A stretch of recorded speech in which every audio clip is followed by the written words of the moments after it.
The Nursing and Midwifery Council of Nigeria announced some weeks ago revised guidelines and requirements for individuals applying for certificate verification with foreign nursing boards and councils. Applicants are now required by the council to have at least 2 years of post-qualification experience from the date of issuance of their permanent practicing license. This development comes as government tries to tighten policies that make mass immigration of skilled healthcare workers easy. That's our focus on this episode of Health Options. Thanks for joining us on the program. I am Rabi Abdullah.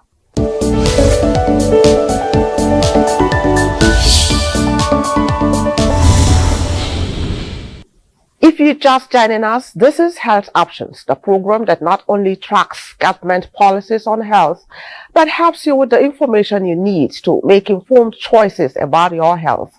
We're taking a look at the revised guidelines and requirements for individuals applying for certificate verification with foreign nursing boards and councils. And joining me now in the studio to shed light on the revised guidelines is the Registrar of the Council, Dr. Farouk Abubakar. Welcome to Health Options, Dr. Farouk. Thank you. I know that as the regulatory body in charge of regulating the practice and the nursing profession generally in the country, there's a whole lot on you that requires professionalism, the right ethics and the rest. So now an issue is at hand, and we're talking about the revised guidelines. If you ask me, has been topical for quite some time now since the announcement was made some weeks ago. So it's on that note that I would like you to, first of all, start by telling us what this is all about, the revised guidelines. All right. Thank you very much for having me at the studio.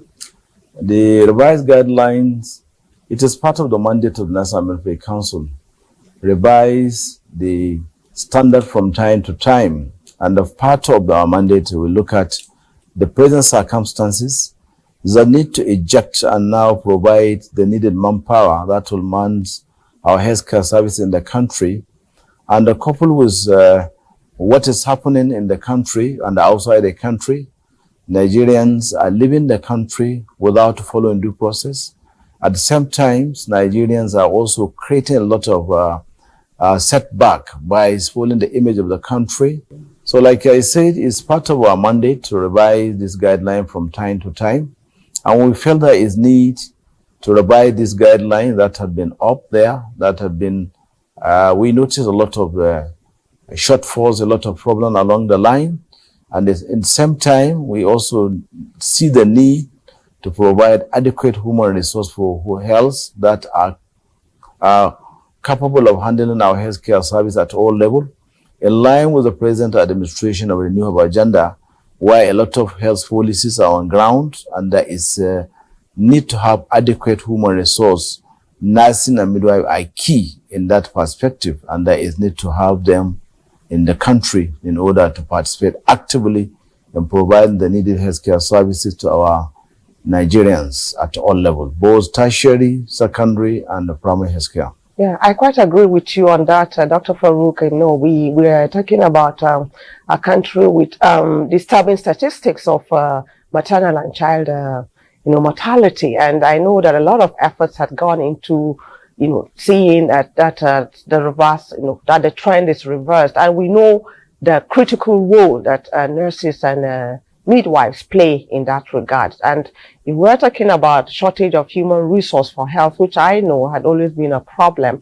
And of course, the Japa syndrome has equally taken its toll on the nursing profession, which you said, informed, keying into federal government's policies of checkmating jetting out of health professionals from the country for those seeking greener pastures and all of that. Let's look at it's your area now, talking about the nurses now. Why has it been really become a great source of worry now. The Japa syndrome is there. But within, if you are to rate, within which period would you say this had become really, really disturbing? All right, thank you very much for these questions.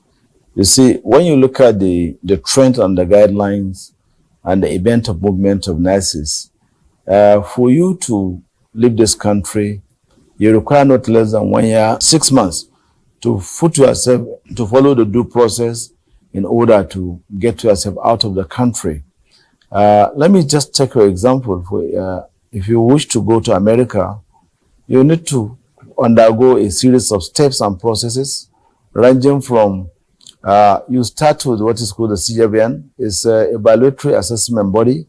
They have to assess your document, ensure that you undergo the training, and also you also possess the required qualification.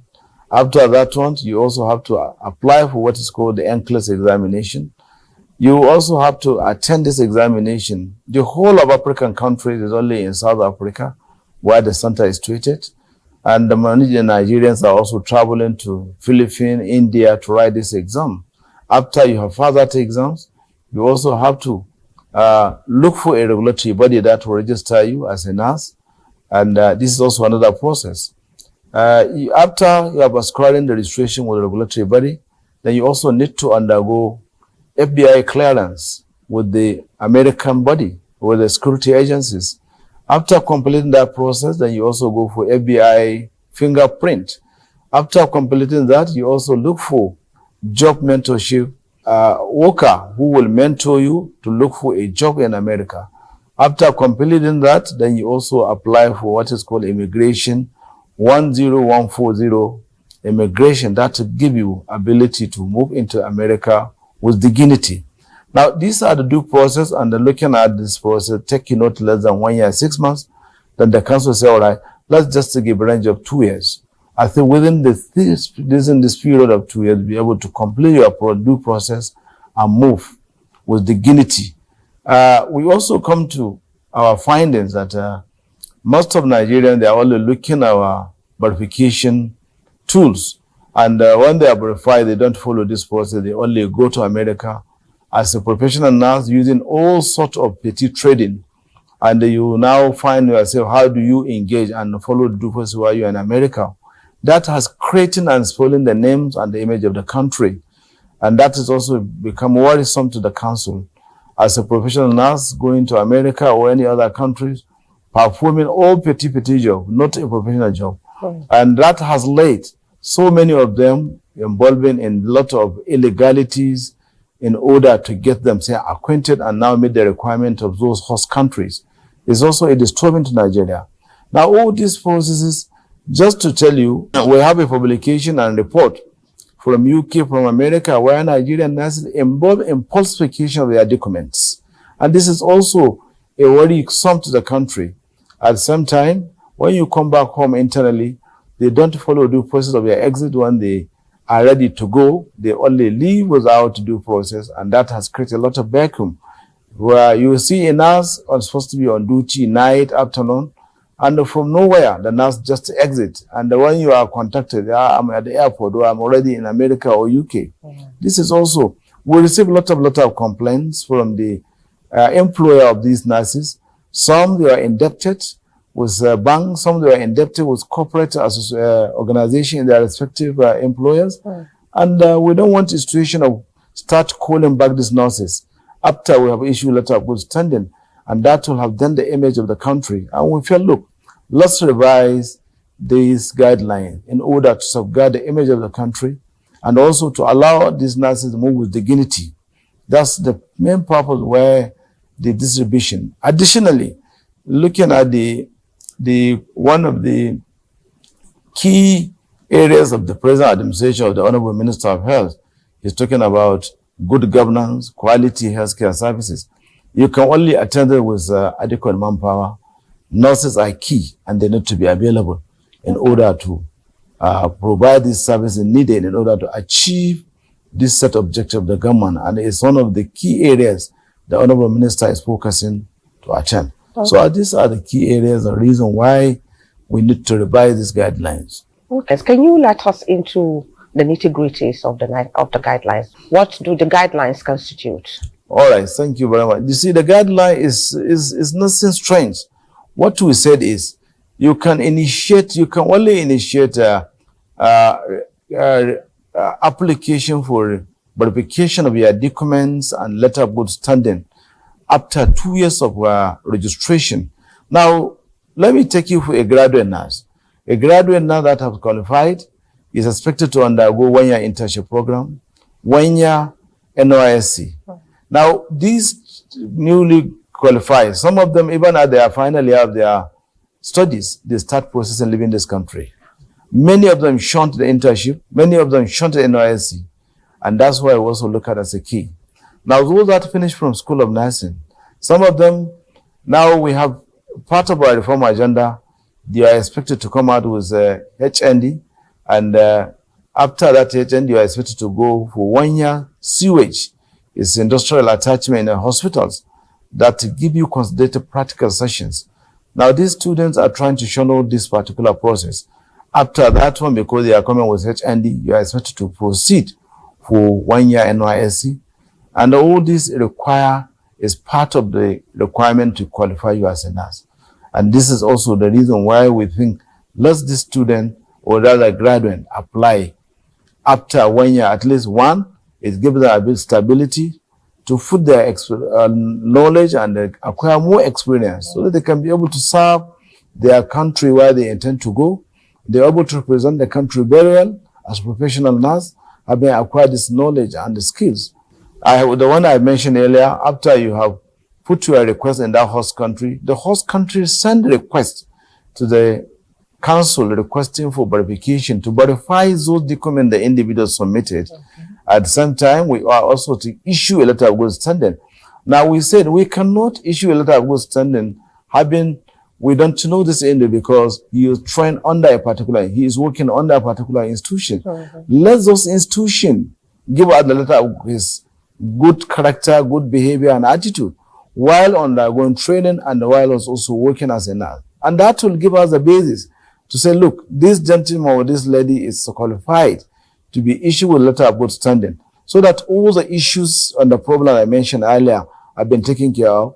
You are not leaving the issue, you are not leaving your employer without the full due process. That letter of good standing will be issued by the head of nursing of that institution where you are working. And that's what the nurses are reacting, that why should letter of good standing be issued by the head of nurses? And we want to avoid a situation where a complaint is coming from the employer. We don't want a situation where a complaint is also coming from the host country. So we make sure those that live with dignity. The letters of good standing issued by the council is surely authenticated, and the letters that are issued are letters that have a base from your employer. Okay. Okay, let me ask her this question because, like you said, it's obviously not going down well with some of the nurses. There are discordant voices out there. And I just want to find out, in a situation whereby the employer or maybe the head of nursing services now decide to be vindictive for whatever reason, it could be personal. We know what, what happens within the civil service and all, even in the private sector. If such scenario presents itself, does the council has a way of verifying in such a way that the applicant is not shortchanged or denied his right or entitlement? Certainly, the guidelines state all information submitted by the applicant will be verified by the council. We have a mechanism where all the information provided will verify it and ensure that this is authenticated and is authentic from the said individual that you have mentioned, because the guidelines split that you provide the names of the institutions, the names and the head of the institutions where you are working, and the address, email address. So when you provide that, because all is online and you provide that information, and by the time you click, the information will send to that head, and the head institution provide that information. And when that information is provided to the council, we are going to verify that information to ensure that it's authentic and it's from that individual, based on the information you provide. to us. Okay, there's an aspect that I came across that says, I think, is it 6 months to the expiration of the license that one is still eligible to go ahead with the process. Can you shed light on that? Yeah, I think that issue of 6 months, it doesn't go well with them. Okay. But it's a range we just give ourselves. But we have now put it on by the side. Okay. And we now say we verified. If we're able to finish verification within the next 30 days, we'll be able to continue the process and now clear the individual. If it's taking more than, it depends on the information provided. And if it's taking more than 6 months, then it's also less on individual. But I want to assure you that 6 months that we have given ourselves, which they reacted, I think we have taken it up and we allowed flexibility. But we must verify those informations supplied by the individual. If we are able to complete within that period or less than that, then we'll be able to authenticate and provide the needed information and send to the regulatory body or any other agencies that require the information all over the world. Okay, so from my own understanding, this ought to have taken effect from the 1st of March. Has it taken effect? How is it going so far? Yeah, I think it's a guideline has already stated, and Council portal is active right now, and many nurses are continue to apply it, and we have begin acting accordingly, and the letters of good standing are coming from the various head of nursing institutions across the country, and verification is also ongoing, has commenced, so that those that are eligible and meet the requirement will be cleared, and now their document will be sent to various agencies all over the world as they required. So there is no issue as far as that.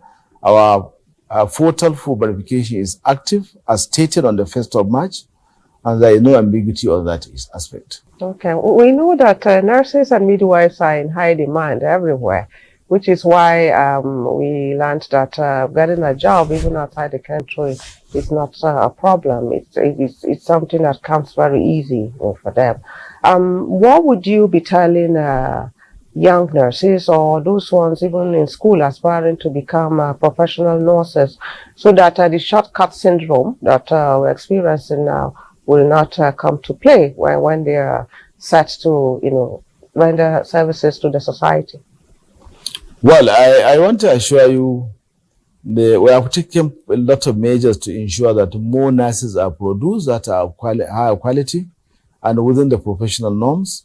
Let me just inform you, under the new renewable agenda of the Honorable Minister, when he directed that we look at the possibility of double up the productions of nurses, last year we produced 29,000 nurses and midwives across the country. And when you look at back in the last 6 years, the country is producing an average of 6,700. So we are scaling up the production. And looking at our data indexing database as of December 2023, we increased the intake up to enrollment up to 63,000. And our projection for this year's production of nurses stood at 47,000 nurses. So we are alive, and we are also active to ensure that more nurses are produced, that were capable and convenient to work at all levels of healthcare delivery in line with the present administration policies that are put in place to ensure more and adequate human resources are available to man our healthcare services. On the part of the younger one, I think I want to assure you the training of nurses under no circumstance cannot be compromised, and even the increase and quota that is given to all the institutions is in line with the available resources that has given us 1:10, which is the standard in giving the quota to all the institutions. So there is no allow, and the more opportunities given to the younger one to be enrolled, and more institutions are also coming on board, especially the universities. Presently, we have over 109 approved universities by the National University Commission, which we are also visiting gradually, and we have granted approval for them to commence, and some have also keen in. On the part of the collegiate system, over 130 colleges of nurses and midwives are also available in the country. We have doubled up their intake, and more nurses are being trained, and more nurses are ejected into society. So all in line with this are putting challenges. It is our desire and hope more Nigerian nurses will work anywhere in the world, and it is our pride. If you ask me, I would say that Nigeria actually needs them more. We need to retain them.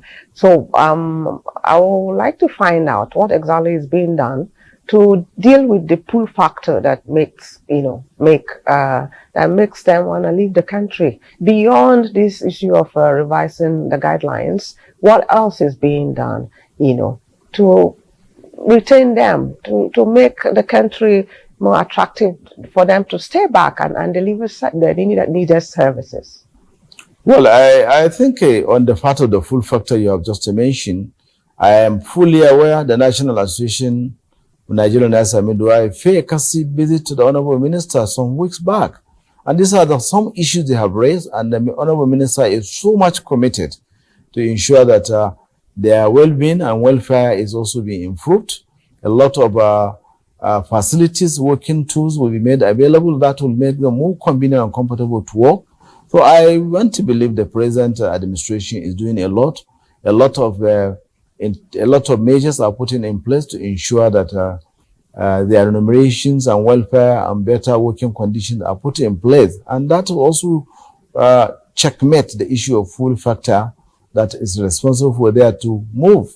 So I just have time to be patient. Within the couple of weeks or months seems to be much better for them, and they will be able to appreciate what the present administration is doing in terms of their remunerations and well-being, as well as working condition is concerned. Okay, on a last note, Dr. Farouk, what have we been able to do in terms of making it easier for student nurses to get to do their internship? I know there used to be backlog, people looking forward to, put their head for internship and all of that. Yeah, I think the council put a strategy reaching a lot of private health institutions, private hospitals, tertiary and secondary, and we are granting approval for them for the interns to work in their hospitals, so that we create more spaces for these interns, so that we're able to have spaces. A lot have been done. As of today, I know about 5 hospitals have been granted approval, and we are making arrangements to follow them so that we assess their facilities and now give approval to allow the intern to have a spaces. Additionally, the Federal Ministry of Health is also working strategy to ensure central mobilizations of this intern, not only nurses and all other professional pharmacists, medical lab scientists, optometrists, etc., so that we'll be able to push and ensure more being pushed and sent to various tertiary hospitals across the country in order to attend these problems. Okay, thank you so much, Dr. Farouk Abubakar, Registrar, Nursing and Midwifery Council of Nigeria, for making our time to join us on health options and giving us insights into the revised guidelines for nurses who want to practice outside the country. And of course, we look forward to things getting better so that we can retain our nurses and let them serve our people, because there's so much we need them, to do back home. Thank you so much for coming on the program. Thank you very much for having me. You are watching Health Options. Let's take some messages. The program returns shortly. Do stay. In a world hungry for goodness,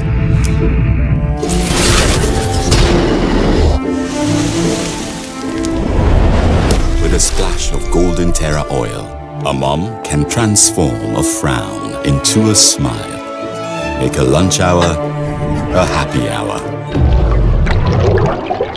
Change no thanks into yes please. Provide care when our nearest and dearest needs it most. And resolve family feuds without blowing a whistle. Providing tasty, nourishing family meals is all that matters. The world needs moms, because where there are moms, there is hope, happiness, and love. Golden Terra Oil, or pure love.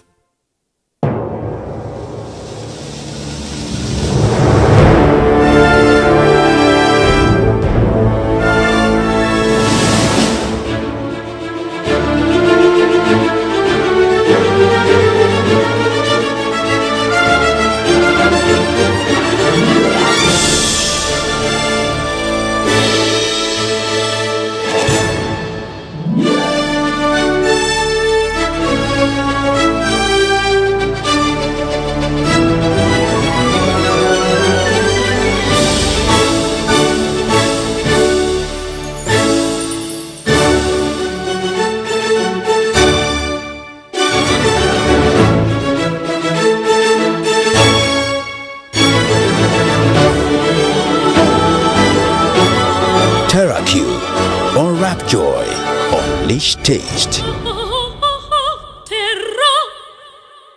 Imagine lovely meals you can cook with these ingredients. You spend heavily, but no guarantee of a tasty meal. Not making a right choice of seasoning cube can ruin your meal, money, and confidence. For a tasty meal, do not compromise. Choose Gold. Use Terra Gold for the rich, consistent taste your loved ones crave for. Good for soups, stews, and jollof. Terra Gold. One cube, endless possibilities.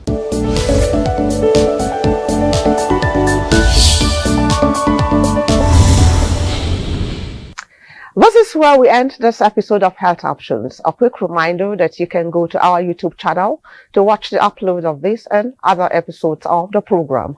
I am Rabi Abdullah. Many thanks for watching. Be good and stay safe.